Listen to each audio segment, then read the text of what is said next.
Saya ucapkan selamat pagi, salam jumpa pada kesempatan ini untuk kuliah ya. Pertama kali kuliah yaitu kuliah matematika. Seperti biasanya saya bacakan dulu materinya apa yang akan kita bahas ya. Ya, saya perkenalan dulu ya. Nama saya Amor Sofandi, itu dalam hal ini untuk mengajar Anda untuk mata kuliah matematika. Ya, untuk semester 1 ini. Ya, untuk matematika nanti bab 1 adalah bilangan. Bab 2 fungsi dan grafiknya. Bab 3 limit fungsi. Bab 4 turunan dari suatu fungsi atau diferensial nanti ya kita katakan. Dan bab 5 adalah bentuk-bentuk tak tentu. Dan bab terakhir adalah integral. Nanti kalau kita masih ada waktu, saya bahas adalah penggunaan integral. Di diferensial juga nanti penggunaan diferensial itu ada. Ya, untuk referensi yang saya pakai untuk yang sebelum ini turunan, ini saya gunakan yang ini. Yang pertama Parcel, karangan Parcel, Edwin Parcel. Itu kalkulus dan geometri analitis jilid 1, penerbit Erlangga, Jakarta 91 ya, buku lama ini terus terang aja. Yang kedua N Sumartojo atau Sumartoyo ya kalau dulu bicaranya, kalkulus edisi ketiga, penerbit Erlangga, Jakarta tahun 1988 itu. Ya, ini ya kita bahas dulu bilangan ya. Nah, kita lihat bilangan ini. Yang kita bahas dulu nanti bilangan asli. Nah, istilahnya bilangan asli. Bilangan yang pertama kali ya, asli, awal punya. Cuman purba dulu, tahunya itu bilangan asli dulu. Ya, bilangan asli, nanti kalau bilangan asli ini ditambah dengan 0, ini nanti tambah bilangan cacah. Nah, bilangan asli, bilangan angka 0 atau bilangan 0 kita gabung menjadi bilangan cacah. Nanti kalau ditambah dengan bilangan negatif itu menjadi bilangan bulat. Nah, ini bilangan bulat ya, tidak pecahan, tidak. Nah, nanti bilangan bulat ditambah dengan bilangan pecahan. Lupa, bilangan pecahan seperti apa? Bilangan pecahan yang dapat dinyatakan A per B, biasanya begitu. Ya, dinamakan bilangan rasional. Nah, bilangan rasional itu biasanya didefinisikan adalah bilangan yang dapat dinyatakan dengan A per B atau bilangan bulat dibagi bilangan bulat, itu biasanya mengatakan gitu. Ya, di sini bilangan rasional digabung dengan bilangan irasional menjadi bilangan nyata atau bilangan real. Nah, bilangan real digabung dengan bilangan khayal. Nah, bilangan khayal seperti apa, Pak? Itu yang ada imajinernya. Kalau bilangan khayal dengan bilangan nyata atau real kita gabung menjadi bilangan kompleks yang paling tinggi itu ya.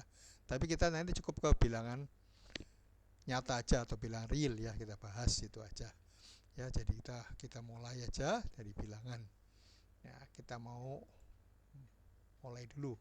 Sifat dasar terhadap penjumlahan dan pengalian. Nah, ini sifat tertutup, sifat komutatif dan sifat asosiatif serta sifat distributif perkalian terhadap penjumlahan. Sifat identitas atau biasanya unsur identitas itu ada enggak terhadap pengalian atau penjumlahan ya, terhadap perkalian penjumlahan. Ini contohnya coba ini. Nah, ini loh. Ini contoh, mungkin nanti bisa membaca. Diketahui bilangan cacah yaitu ini 0, 1, 2, 3, 4 dan seterusnya. Ya toh, ini. Bilangan cacah ini memiliki sifat. Nah, ini tertutup. Contoh. Saya ambil A sama dengan 3, yaitu bilangan cacah atau 3 B 5. Bilangan cacah enggak? Iya. 3 bilangan cacah, 5 bilangan cacah. Ya toh, ini. Nah, sekarang gini. Untuk sifat tertutupnya, saya ambil 3 dan 5 sama-sama bilangan cacah. Kalau saya gabung, 3 ditambah 5, 8. 8 bilangan apa? Cacah. Nih, ini namanya tertutup. Jadi dua buah bilangan caca saya gabung menjadi bilangan caca lagi. Maka dikatakan sifatnya tertutup. Untuk perkalian juga berlaku. A kali B atau 3 kali 5, 15. 15 bilangan caca enggak? Iya. Maka sifatnya tertutup ini ya. Ini. Yang komutatif. Nah, sekarang kita lihat 3, 5. 3 bilangan caca, 5 bilangan caca. 3 ditambah 5 sama dengan 5 ditambah 3. Bilangan caca. Nah, iya. Nah, di sini 3 plus 5 sama dengan 5 plus 3 dikatakan komutatif penjumlahan. Sekarang 3 kali 5 sama dengan 5 kali 3. 3 kali 5, 15. Caca juga. 5 kali 3, 15. Caca juga. Maka di sini komutatif perkalian. Asosiatif sekarang. Setiap bilangan caca 357 ya, ini saya contohnya 357. Itu bilangan caca berlaku 3 ditambah 5 dikerjakan dulu ditambah 7. Itu sama dengan 3 ditambah 5 ditambah 7, di mana 5 dan 7 dikerjakan dulu. Ini hasilnya sama ya, sama-sama di bilangan caca. Maka dikatakan asosiatif penjumlahan.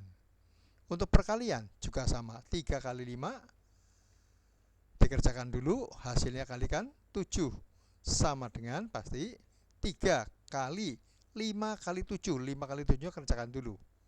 Ya, ini asosiatif perkalian. Di sini distributif perkalian terhadap penjumlahan. 3, 5, 7 bilangan caca berlaku. 3 ditambah 5 dikalikan 7, hasilnya 3 kali 7 ditambah 5 kali 7. Ya, ini distributif istilahnya, distributif perkalian terhadap penjumlahan. Atau 3 kali 5. 3 kali 5 plus 7 dikurung ya. Maka kita katakan 3 kali 5 ditambah 3 kali 7. Ya, ini sama hasilnya. Ini namanya nanti apa? Distributif. Nah, sifat identitasnya terhadap perkalian dan penjumlahan. 3 dan 5 bilangan caca. Lihat, 3 ditambah 0 sama dengan 0 tambah 3. Hasilnya berapa? 3. Dirinya sendiri. Maka 0 dikatakan adalah unsur atau bilangan identitas ya. Untuk penjumlahan. Untuk perkalian, lihat ini. 3 kali 1 sama dengan 1 kali 3. Hasilnya berapa? 3. Ya, maka unsur 1 adalah unsur identitas untuk perkalian. Ya, kita lanjut ya. Ya, sifat dasar urutan ya, urutan bilangan maksudnya lo ya. Semua X, Y elemen dari bilangan real hanya berlaku satu dari ketiga hubungan ini. Jadi kalau ada dua buah bilangan, pasti mengikuti kalau enggak X lebih besar Y, ya X sama dengan Y. Kalau enggak, X kurang dari Y. Nah, ini yang namanya hukum trikotomi ya. Jadi dua buah bilangan pasti mengikuti hukum trikotomi ini. Tidak mungkin dua-duanya, hanya salah satu, milih salah satu istilahnya. Ya, ini saya berikan sifatnya. Semua X, Y, Z bilangan real, elemen bilangan real ya, elemen bilangan real. Maka X kurang dari Y. Nah, ini loh. Y kurang dari Z dan ini dan ya. Maka ini kan kurang ini. Ya, X kurang dari Y, Y kurang dari Z, maka X kurang dari Z. X kurang dari Y dan Y kurang dari Z, maka X kurang dari Z. Ya, istilahnya. X kurang dari Y, maka kalau X saya tambah Z, maka tetap lebih kecil daripada Y ditambah Z. Gitu ya. Pertama kan sudah X kurang dari Y. Lebih kecil itu ya. Istilahnya X lebih kecil Y. Maka kalau saya tambah Z, bilangan Z ya, Z positif itu tambahkan, maka tetap X plus Z lebih kecil daripada Y plus Z. Demikian juga ini kalau dikurangi. Ya, ini tetap masih lebih kecil. Nah, sekarang kita lihat Kalau dikalikan sama. Dibagi sama kalau Z-nya lebih besar sama dengan 1. Gitu. Dengan kata lain, biasanya positif, kalau bagi negatif ke negatif, nanti kebalikan. Ya, lanjut ya, biar akar bilangan. Setiap bilangan real X yang berpangkat N, di mana N adalah elemen bilangan asli, dan N sama dengan 2, ini biasanya lebih besar sama dengan 2, tidak boleh 1 itu ya, senilai dengan Y, dan ditulis X pangkat N sama dengan Y, disebut, nah ini, akar pangkat N dari Y dengan notasi X sama dengan akar pangkat N dari Y. Ini akar pangkat N dari Y, ini ada pangkatnya ya.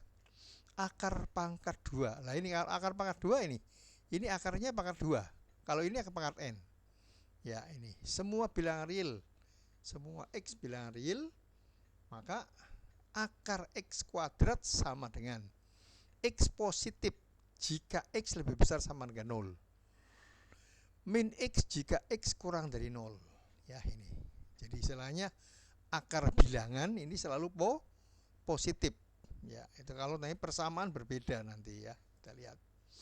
Nah, sekarang nilai mutlak definisinya, jika X bilangan real, maka nilai mutlak X dinyatakan dengan harga mutlak, ini pakai kurung pagar ya, yang nilainya harga mutlak X. Nah, lihat nilainya X jika X lebih besar sama dengan 0, nilainya min X jika X kurang dari 0, kan hampir sama dengan tadi akar bilangan, akar pangkat 2 toh. Oleh karena itu nanti ini sama ya. Nah, sifat harga mutlak itu, sifat nilai mutlak atau harga mutlak, ini salah satu keempatnya, ada lagi ya, ini yang paling penting aja yang kita bahas. Jika X dan H bilangan real, maka X kurang dari H jika dan jika, nah ini sifatnya nanti kita gunakan untuk penyelesaian soal-soal. X kurang dari ya sama dengan H, lebih besar sama dengan min H.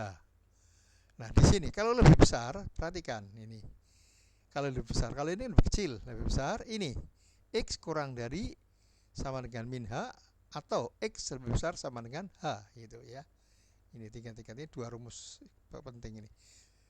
3, jika X Y real, maka harga mutlak X, nah ini jumlah harga mutlak kurang dari sama dengan harga mutlak X plus harga mutlak Y.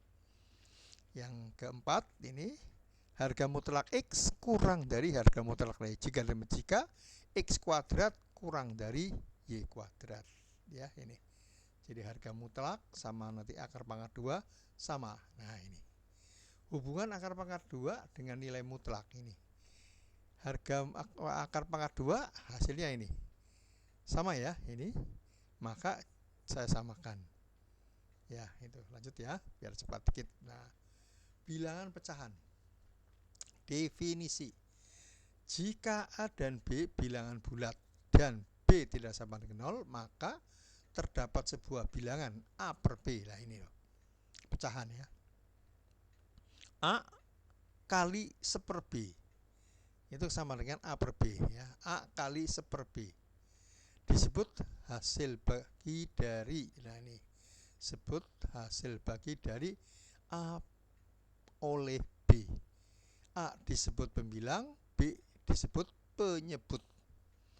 Jika A per B bukan suatu bilangan bulat, maka A per B disebut bilangan pecahan. Nah, ini A per B bukan bilangan bulat, maka disebut pecahan. Nah, ini kita bahas pecahan setara. Nah, ini sebetulnya Anda sudah pernah di kelas 1 ya, kelas 1 SMA ya, ini pernah disinggung paling tidak. Pecahan setara, setiap pecahan A per B, jika kita mengalihkan atau membagi pembilang dan penyebut dengan bilangan sama, maka pecahan tetap bernilai sama. Itu contoh paling gampang, 2/5. 2/5, 2 dikali 2, 4, 5 kali 2, 10, maka 4/10 itu ya. Ini kita lanjut ya. Menyederhanakan pecahan. Nah, ini sebenarnya ini elementer sekali ya, tapi tidak apa-apa karena Anda nanti kan kalau di praktikum itu banyak pecahan-pecahannya ya, paling tidak saya kenalkan dulu. Soal pecahan biasanya lebih mudah dikerjakan apabila pembilang dan penyebut bernilai sekecil mungkin. Nilai tersebut diperoleh dengan membagi pembilang atau penyebut dengan bilangannya sama berulang kali untuk memperoleh bilangan bulat yang lebih kecil sampai proses pembagian tidak dapat diulangi lagi. Contoh, sederhanakan 24/96. Ya, disuruh menyederhanakan sesederhana mungkin. Nah, gampangnya 24/9 ini kan sama-sama genap, maka saya bagi 2. Nah ini loh, paling gampang 24/9 saya bagi 2, 24 bagi 2 12, 96 bagi 2 48, 12 bagi 26, 48 bagi 2 24, demikian seterusnya. 3 lah, 6 bagi 2 3, 24 bagi 2 12. Nah di sini setelah 3 kan tidak bisa dibagi 2, maka kita kerjakan. Habis bagi 2 nggak bisa, maka bagi 3. 3 bagi 3 1, 12 bagi 3 4. Maka pecahan yang setaranya adalah ini, 1/4 ya, lebih sederhana, lebih kecil, sederhana. Jelas ya? Kita lanjut. Bilangan desimal. Nah ini, bilangan desimal adalah cara untuk menyatakan bilangan yang biasanya tidak bulat. Tanda koma digunakan untuk memisahkan bilangan bulat dan bilangan desimalnya atau bagian desimalnya yang tidak bulat. Contoh 1,25 gram. Berarti kita memiliki 1 gram obat, misalkan ya, ini kan tadi obat.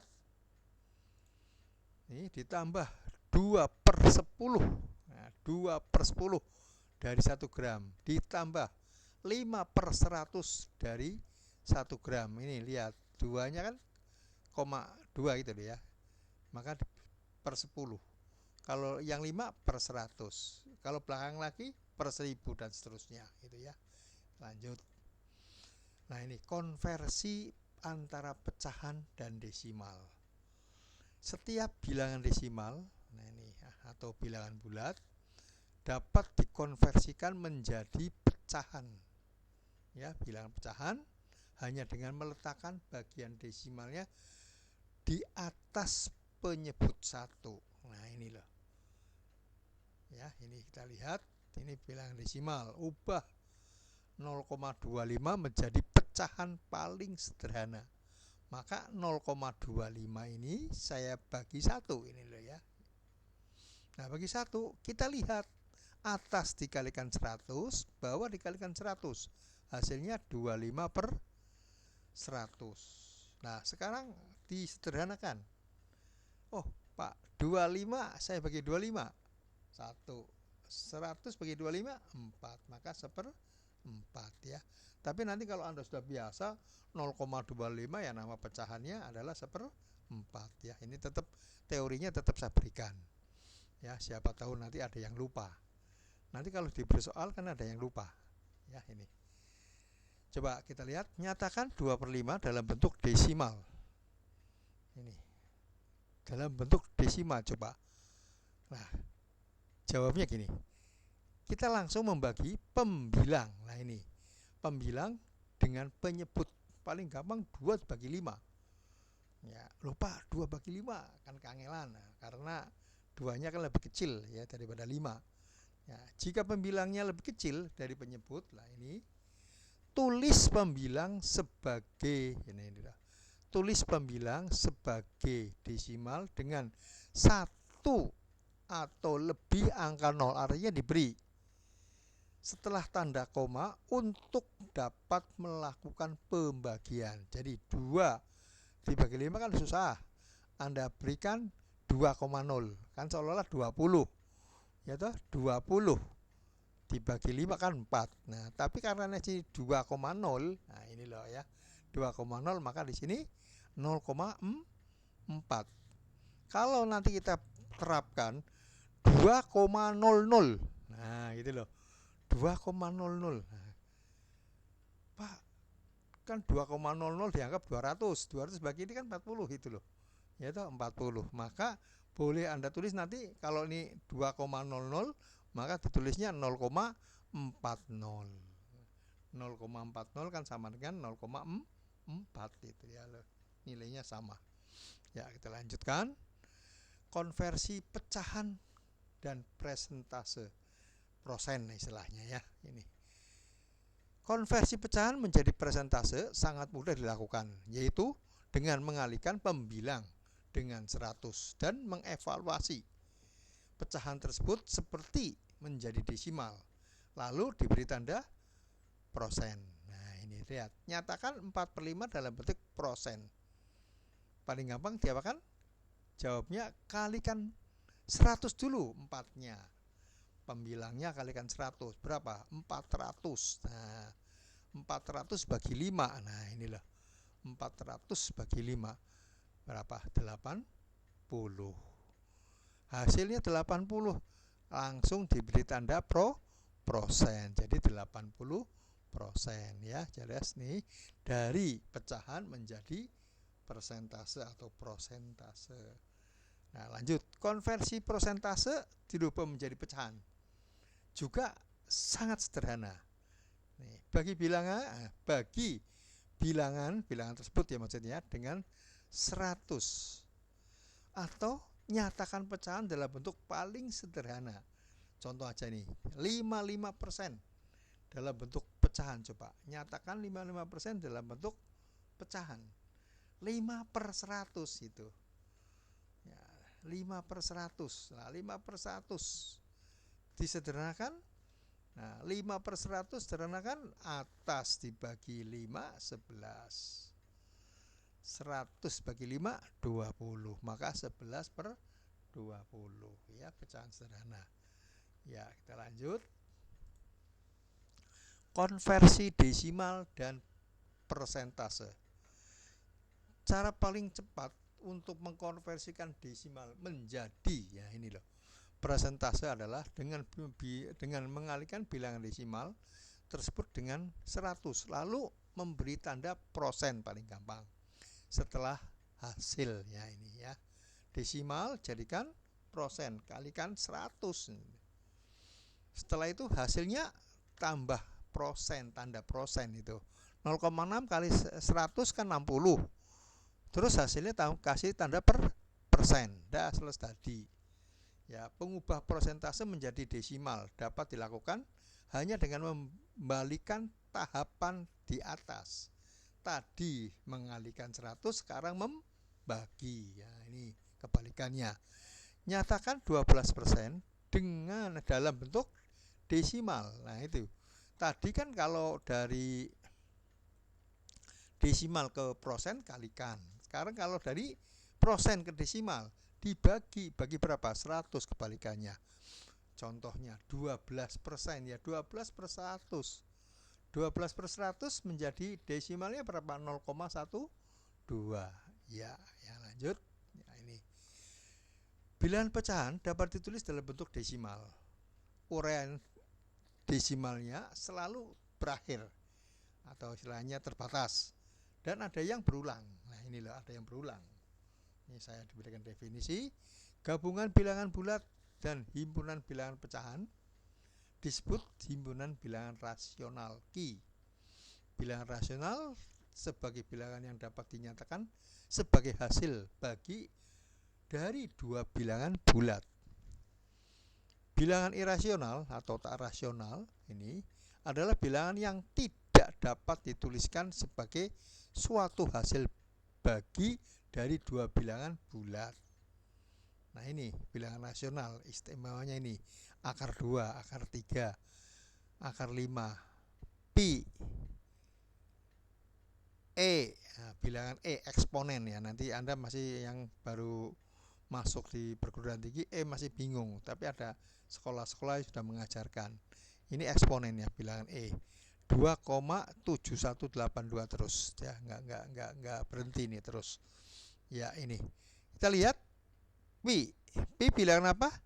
irasional. Nah, coba bedanya pi dengan 22/7 apa? Luas lingkaran apa?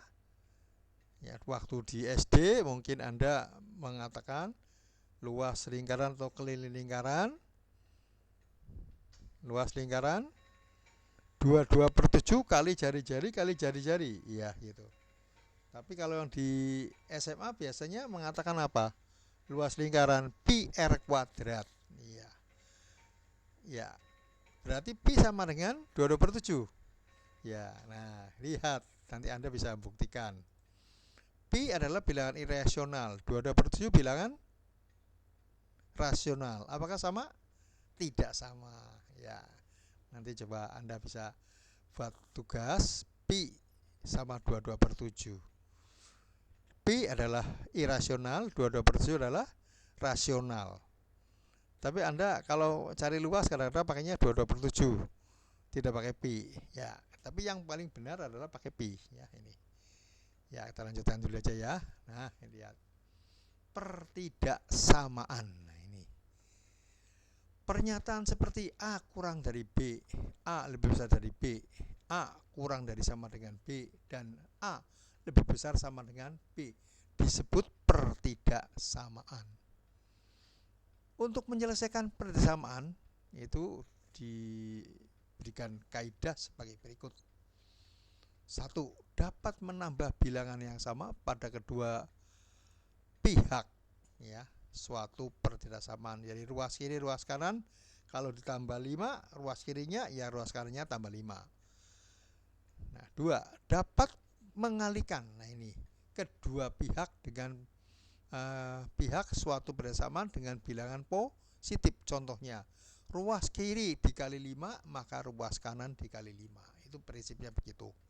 Ketiga, dapat mengalihkan kedua pihak dengan bilangan negatif. Lah ini, Pak, kalau bilangan negatif boleh, asal, nih perhatikan. Begitu Anda mengalihkan dengan bilangan negatif, ini tanda, nah ini, tanda ketidaksamaannya langsung berubah dari lebih besar menjadi lebih kecil, dari lebih kecil menjadi lebih besar, gitu ya. Ini prinsipnya begitu. Ya, kita lanjut. Nah, ini contohnya. Selesaikan 2x min 7 kurang dari 4x min 2. Jawab ini ya. Saya buat untuk yang ini persamaan ini saya tambah 7. Kalau atas ini saya tambah 7, ruas kirinya. Ini ruas kiri, ini ruas kanan. Ruas kiri tambah 7, maka min 7 itu kan hilang. Menjadi 2x. Ruas kanannya 4x min 2 tambah 7. Tinggal 4x plus 5. Ya. Setelah itu saya tambah negatif 4x. Ruas kiri ditambah negatif 4x menjadi minus 2x. Lebih kecil, nah ini tetap lebih kecil toh. Di sini ditambah minus 4x, maka ini hilang toh. Menjadi tetap 5. Maka kita punya min 2x kurang dari 5. Nah, maka untuk menyelesaikan saya kalikan min setengah. Ini, mengapa saya kalikan min? Ini kan negatif, maka supaya positif saya kalikan min setengah. Mengapa min setengah? Ini 2. Maka min 2x dikalikan min setengah x. Karena tadi mengalihkan negatif aturannya, tandanya ini harus berbalik, lebih besar. Maka min 5/2 ya. 5 dikalikan min setengah kan min 5/2. Tandanya berubah dari lebih kecil menjadi lebih besar. Inilah penyelesaiannya. Contoh 2. Min 5 ya. 2x plus 6 kurang dari 4. Ini kurang dari 4 lebih atau sama dengan min 5. Nah, penyelesaiannya sama. Ditambah negatif 6. Loh, kenapa negatif 6? Ini supaya hilang. Jadi prinsipnya nanti supaya x saja gitu ya. Jadi ini plus 6 supaya hilang ditambah negatif 6. Karena ditambah negatif 6, maka yang kiri ini tambah negatif 6. Min 5 ditambah min 6. Utang 5 utang lagi 6, maka utang 11. Nah, ini. Ya, ini 2X tetap tahu ini kan hilang. Nah, sekarang ruas kanannya yang paling kanan. Ini tambah 6, maaf, tambah min 6 menjadi min 2. Oh, berarti ini. Nah, sekarang ini saya kali, ini kan positif. Maka saya kalikan setengah. Kalau ini dikalikan setengah menjadi X, ini kalikan setengah menjadi min 11/2. Min 2 kalikan setengah min 1. Nah, ini jawab hasilnya ini. Nah, gampang ya. Ya, kita lanjut contoh ketiga. Nah, ini. Selesaikan pertidaksamaan kuadrat ini. Ya, paling gampang bagaimana? Ini ya, ada yang ngomong, "Pak, dipindah ruas, Pak." Iya. Ini teorinya kan begini. Saya tambah min 6. Aslinya Anda, "Pak, saya pindah ruas." Iya, benar, sama. Ya, ini. Tambah min 6. Maka di sini ada min 6. Ini kan 0 loh. 6 dikurangi min 6, 0. Nah, ini. Setelah itu difaktorkan. Setelah difaktorkan, dicari pembuat nolnya. Oh, X sama dengan 3 pembuat nolnya. X sama dengan min 2. Nah, ini garis bilangannya. Lihat ini garis bilangannya. Ujinya X0. X0 di mana? Ini tengah-tengah ini toh. Ini min 2, ini 3. Maka tengah-tengahnya loh di sini toh. Ya, X0. Saya masukkan ke persamaan ini. Ya, ini loh. Ya, ini toh. Ini saya masukkan ke sini. 0 min 3 dikalikan 0 plus 2. Dengan kata lain min 3 kali plus 2. Negatif 6. Nah, ini hasilnya negatif 6. Negatif. Nolnya di mana tadi? Di sini toh. Hasilnya apa nih? Negatif. Maka daerah sini negatif. Daerah sini positif. Daerah sini positif. Diminta yang apa? Diminta yang negatif ini ya. Diminta yang negatif. Maka jawabannya adalah ini penyelesaiannya. Ya, ini. X kurang dari 3, ini kurang dari 3 lebih besar dari min 2. Jelas ya? Ya, kita lanjut. Contoh keempat. Nah, ini harga mutlak. Lihat ini. Ini ya, selesaikan pertidaksamaan harga mutlak itu ya. Harga mutlak X min 4 kurang dari 1,5. Nah, kita lihat. Sifatnya. Nah, ini Anda punya sifat ini toh? Nah, tadi saya iya ini. Dah lihat. Jawabannya ini nanti X. Nah, kurang dari H lebih besar min H. Nih. Langsung ngikuti. Iya, min 1,5 kurang dari X min 4 kurang dari 1,5. Seperti tadi, tambahkan 4. Sini tambah 4, 2,5, tambahkan 4, 5,5. Ini penyelesaiannya selesai. Ya, contoh selanjutnya 5. Selesaikan. Nah, ini. Ini saya masukkan. Nah, ini. Ini saya masukkan, 2 saya masukkan ke sini harga mutlak. Nah, ini loh. Menjadi nanti 2 kali X, 2X toh. 2 kali min 6 min 12. Nah, setelah ini kita lihat pakai sifat ini ya, gunakan sifat ini. Nah, ini loh. Harga mutlak X kurang dari harga mutlak Y itu jika dan jika X kuadrat kurang dari Y kuadrat. Ya, ini. Nah, setelah itu ini masuk, kuadratkan aja, kuadratkan. Kuadratkan bukannya ketemunya ini. 9 kuadrat 6X plus 1. Ini 4X kuadrat 2 kali 2 4. 4 kali 12 48. Ya, ini plus 144. Seperti biasa, paling gampang ngomongnya, "Pak, saya pindah ruas kiri semua." Ya boleh. Ya, sebetulnya. Tapi kan kita tambah jumlah gitu ya. Kita lanjut. Ya, ini. Ya, itu saya pindah misalkan ini. Ini pindah ke sini 5X toh. Kita lihat ya tadi. Nah, ini toh. Nah, ini kita pindah ini. Nah, ini. Ya, ini toh pindah menjadi 5X. Ini 48 sama 6 54. 144 sama 1 min 143. Difaktorkan. Lah ini 5X min 11 kali X plus 13 kurang dari 0. Seperti tadi. pembuat nolnya berapa? 11/5 dan satunya lagi min 13. Nah ini garis bilangannya ini min 13, ini 11/5. Mana 0? Di sini tengah-tengah, betul? Ini negatif, ini positif, kan tengah-tengah di sini 0. Ya kira-kira lah itu aja. Pembuat nolnya sudah ini. Ya, X ujinya X0. Masukkan masukkan 0. 5X kali 0. 5 kali 0 5 5 kali 0 0. Langsung dikurangi 11. Di sini 0 ditambah 13 13. Maka tinggal 11 kali 13 berapa? Min 1/3. Hasilnya negatif. Ya. Maka di sini hasilnya negatif. Mintanya apa di sini? Oh, negatif. Maka penyelesaiannya adalah kurang. Nah, ya toh lebih besar dari min 13, lebih kecil daripada 11/5. Sampai di sini jelas?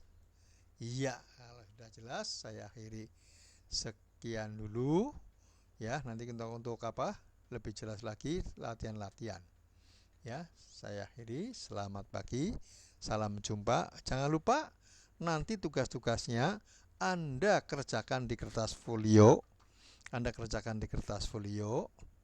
Ya, ini di kertas folio Anda foto, setelah itu tempelkan di Microsoft Word atau di PDF, terserah Anda ya. Pak, saya kerjakan di Word langsung. Ya silakan, cuma kan lebih repot, lebih cepat ditulis tangan terus difoto. Asal Anda nulis tangannya pakai ballpoint, jangan pakai pensil, nanti difoto nggak jelas ya. Setelah difoto dikasih nama dulu. Anda mengerjakan seperti Anda ngerjakan biasa di folio, nanti foto itu nanti diarsip aja toh, diarsip bisa ya. Itu nanti kirim di Google Classroom. Nanti ini tugasnya saya kirim ke Google Classroom, saya sertakan dengan YouTube-nya ya. Saya akhiri, sekian dulu, terima kasih, sampai jumpa minggu depan.